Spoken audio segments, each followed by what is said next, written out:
everybody, welcome to my loft. Rusty Blackwood here.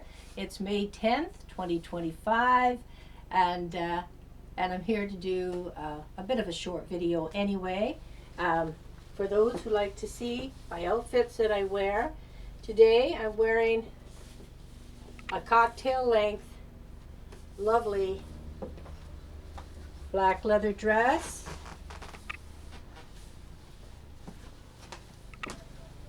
It's very form-fitting, as you can see. And I'm trying to walk on my stilettos, which I have not been able to do for a while, but I'm back so that I can. As you can see, it's very form-fitting. It's very comfortable.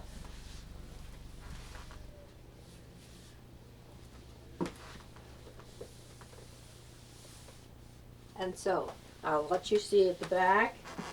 It's a full-length zipper that comes right to the bottom of the back. Very easy to get into and very, very comfortable. So, I'm just going to bring you with me while I bring my laptop over here to sit down and talk to y'all.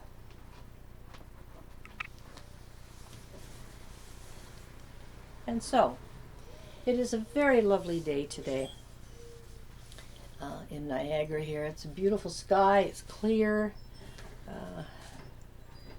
temperature is nice outside. I don't know if it's reading here what it is or not. I don't see it here to begin with, but I would say in Fahrenheit anyway it would be maybe 59 or 60 degrees. I can do Celsius, I just don't care to. And so, I'm going to get myself comfortable here. And so, I'm going to talk today about, I'll touch a little bit on the federal election in Canada here just passed. Didn't turn out the way I had hoped it would. And it's only a minority government. I don't feel that he won anything. Minority governments can't do anything. Their hands are tied by the opposition. So they can't pass bills. They can't really do anything, although he is bound to bet he's going to do all these things that he spoke about in his book. And so I think he's going to be in for a big surprise. And Pierre Poilievre didn't lose anything. Everybody's all, like Poilievre lost everything and everything, but no, he did not. And I think our election just passed is another prime example of what happened to a certain American president in 2020. And I think there was a lot of interference going on here and outside interference as well as inside interference. And because you cannot tell me that, judging by the rallies held and the attendance in the thousands upon thousands upon thousands of people compared to a few hundred, that the one that was drawing the thousands and thousands and thousands actually lost. And for all you, I'm a late boomer. I'm on the end of the boomer generation. That, your nonsense and elbows up and all this, Orange Man bad and all of that goes along with that Trump syndrome and all of this. If you would inform yourselves and stop listening to CBC, CTV, Global, and all of these owned media by the government, and do some research, you would find the truth. You make me ashamed to admit that I am your generation. As I say, on the end, I was born in 1949 in October. Almost 49 was finished. And my brother was a boomer. He was born in 1943. And I think my dear brother, who passed away last December 27th, I think he finally saw the light. And I know if he had been able to go and vote, it would not have been for the Liberals. And I don't know how many times he and I had rather heated conversations, because I was trying to get, because I was fortunate to find out, I knew, or I would have been just as sucked in with my brain baked as so many are. But trying to get him to understand and to check and to read and all of these different things. And he finally did see. And so I know that had he been able to vote this time, he'd been here to vote, it would not have been for carnage there. He is not, I don't recognize him as my Prime Minister. I'm ashamed to call him that. And Polyev lost nothing. He gained seats for the party. He lost his own seat in Carleton, yes, after the outrageously long ballot with 91 supposed candidates on there. They're supposed to come up with 350,000 to even have their name put on a ballot. And these are we're all considered independents. So obviously they were not who they claimed to be, or it was just done that way to cause such confusion for people. And that's exactly what happened. And so, but Polyev is still the leader of the opposition party, and he will still be in Parliament thanks to the unselfish act of another member of Parliament that gave up his seat, at least temporarily, for Polyev to be able to have in order to be able to be in Parliament. And he still will be the leader, the recognized official leader of the opposition. Right now, Andrew Scheer is the interim leader, because he is the deputy leader of the Conservative Party. And I met Andrew Scheer one time when he was touring years ago for the leader of the Conservative Party way back quite a few years. And I met him here. He came to St. Catharines, and I met him, and I found him to be a delightful man. And I mean, I don't trust any politician 100%, but sometimes you just got to go with your gut feeling. And in the case of Pierre Polyev, has common sense. Everything he talked about was common sense. And cheers, everybody. I'm just having some coffee here.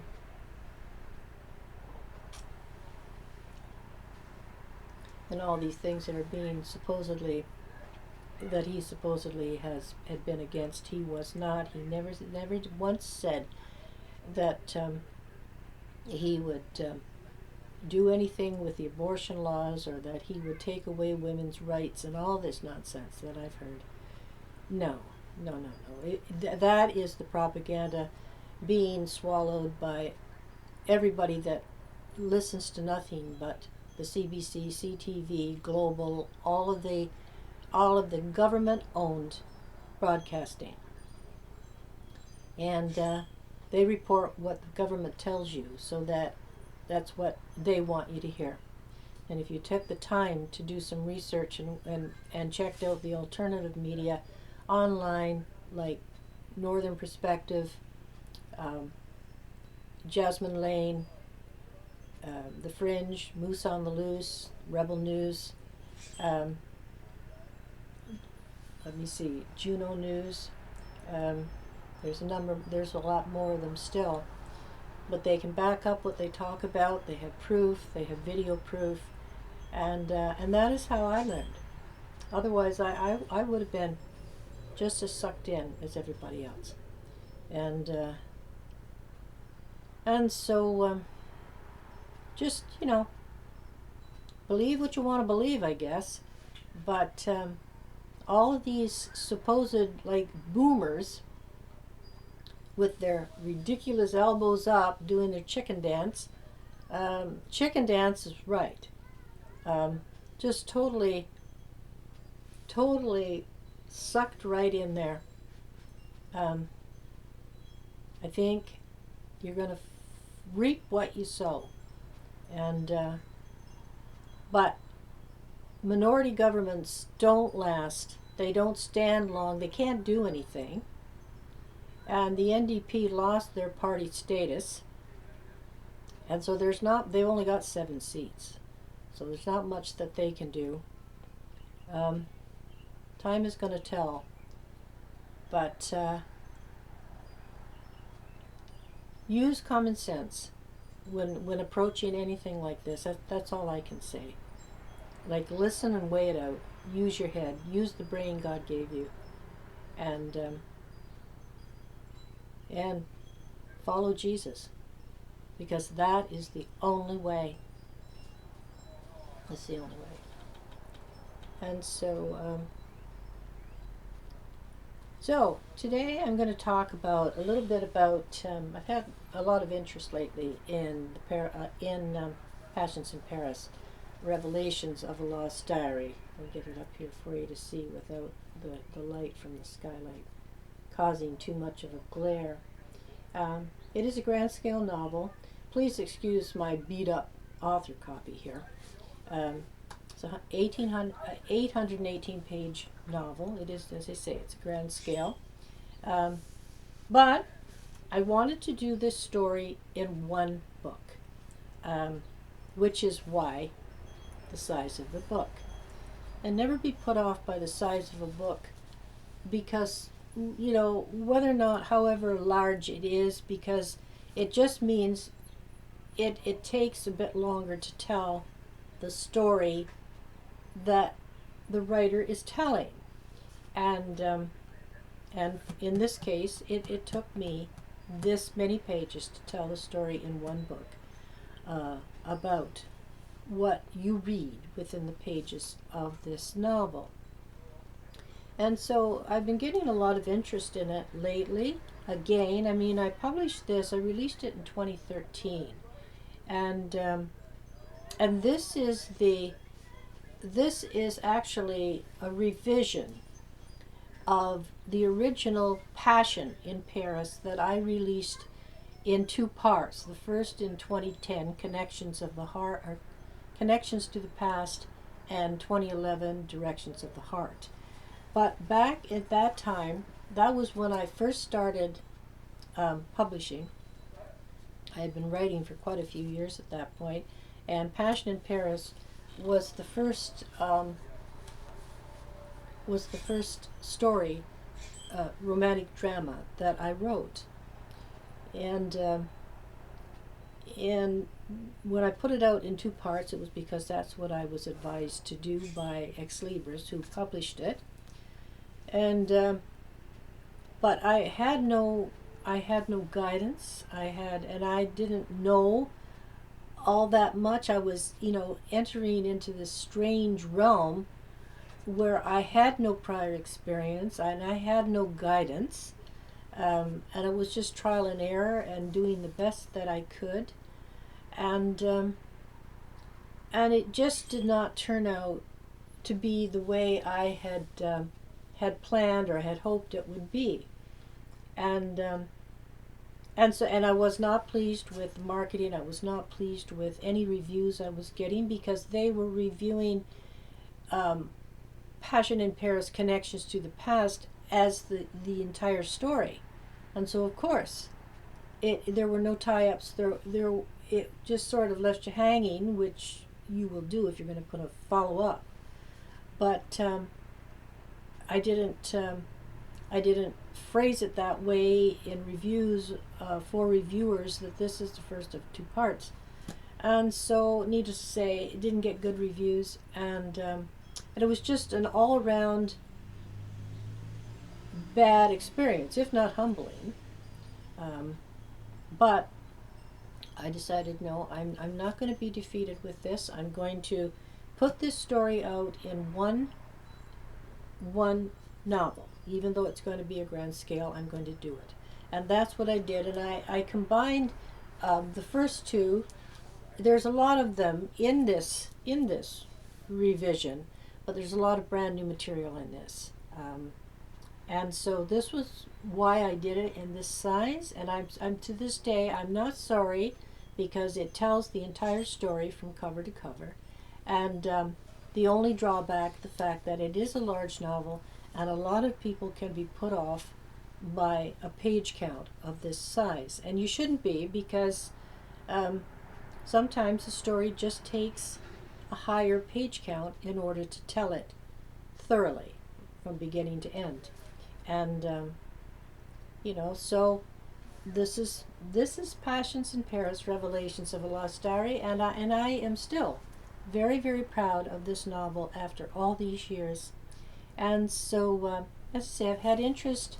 I've had new reviews done for it, and people have reviewed it, and have all given it 5 stars, even though Amazon itself gave it 4 stars when it came out.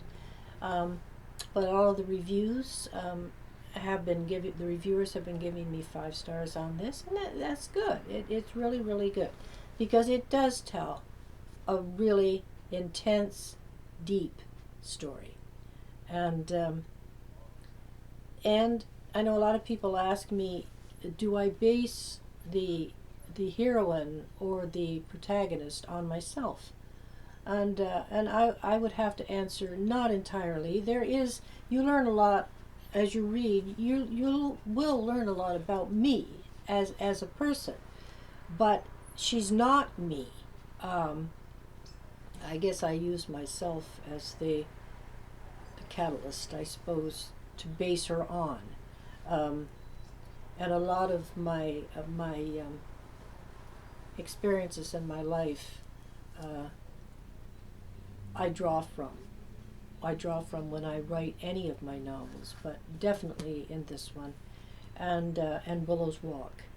And so I know when I first started writing, I was a little bit nervous about people that actually knew me reading what I would write, because there are a lot of, in Passions Revelations, there are a lot of very graphic scenes in it. And when I first wrote them, they're again pulling from experience and maybe adding to it or changing it up here or there. It made me hesitant as to whether I wanted to share or open my soul in that respect to just anybody to see and read and know. And so, but the more you do, the more you write where you're exposing yourself, the writer, the easier it becomes to write even deeper stories. And so, but I write basically for myself. I love to write. It is a great passion of mine. And what I find more enjoyable than sales is knowing that people like they're entertained by what I write, and to me, that's the big payment. That's the big payout there. Sales are great. The majority of my sales are Kindles, of course, because they're compact. You just download them, they're right there, and you don't have to hold a heavy book, or you don't have to go to the bookstore to find it on the shelves, which you won't find it on the shelves. You can order it at any bookstore's order desk, but it's not in the stores. The only bookstore, a brick and mortar bookstore that carries my work is Lakeside Books and Art in Ridgeway, and that's way up, almost by Fort Erie, across the river from Buffalo. And but the rest of the chain stores, Chapters, Kohl's, Indigo, all of them, my work is no longer in their stores. I just feel that they do nothing to help local authors. They don't go out of their way to do a thing for local authors here in Canada like they do in the United States. Writers, American writers, self-published authors are so fortunate to have the bookstores and all of the different local bookstores all through the states, the different states, that get behind their local authors and help them as they should. That doesn't happen here in Canada. It is quite a learning experience for any new author coming into it here in Canada that has to put up with the nonsense that they're given at all these chain stores. And I did my time with them, and I could care less. I could care less. As I say, if you want to order one of my books, go to the bookstore that you choose and go to their order desk. Give them the name. You can get the name of all of my work from my official website, rusty-blackwood.com. They're all there. They're on my Amazon author page as well, amazon.com, under Rusty Blackwood. And you can get the title. You can even get the ISBN number, and so that you have what you need to go to your bookstore and order it, if you prefer to do it that way as opposed to ordering it online. And so I know a lot of people prefer to have physical copies in their hand as opposed to reading on your computer, which myself personally I do as well. But a lot of people, they just download books to their phones. And it's not my thing, but that seems to be the popular way for a lot of people nowadays. And so, all of my work is available in Kindle and paperback, and the Autumn Trilogy, The Perils of Autumn, Return to Autumn, and Return to Autumn Part 2, are also available in hardback for anyone wishing, like collectors or whatever, wishing that they prefer hardbacks. And so that is that, and I'm very, very pleased with the fact that I'm getting new interest in Passions in Paris, Revelations of a Lost Diary, as well as I've had some recent interest to gain in Return to Autumn Part 2, which is the end of the trilogy. And so myself, I wouldn't suggest that you begin there, because you're missing out on the 2 prior novels that bring you to Return to Autumn Part 2. And so, there's a bridge in each one where you get a review of the previous book, but it's not the same as reading the entire story that goes in each step up to Return to Autumn Part 2 that takes you through to the end. And so please keep that in mind if you're interested in my Autumn Trilogy. And my prequel to the Autumn series, Before the Grandeur, The Making of a Horsemaster, is coming along very nicely. I'm enjoying it too, and that is the main thing for any writer, is to be able to draw enjoyment for themselves from what they're writing, in hopes that when they release it, that their readers will enjoy it fully as much as they do while they're creating it. And the last couple of years for me has been terribly difficult when it came to my work, my writing, being pulled away from it left and right for one thing or another, and the majority of it just damn nonsense. And if I had it to do over again, I would have just told them all, just piss off. And you know who I'm talking to too, and even him, because and as I say, you know who you are if you happen to be watching. Just take advantage left and right and in all ways, and now because I speak up and say, okay, I want payment back, well, all of a sudden, no, we're no longer friends. But I got news for you, buddy. You're gonna pay it. And so anyway, that is that, and tomorrow is Mother's Day, which is a glorious time for all moms, and moms even that are no longer here in physical form. I will be thinking of my dear mother, and if you have your mom with you, celebrate her. You know, spoil her. Let her know how much she means to you while you have her. And for those of you who, like me, who no longer have your moms in physical form, remember her, because she's right in here, and she always will be. And so I'm going to close for now, and I'm going to wish everybody God's blessings, and trust in Him. Follow the Lord.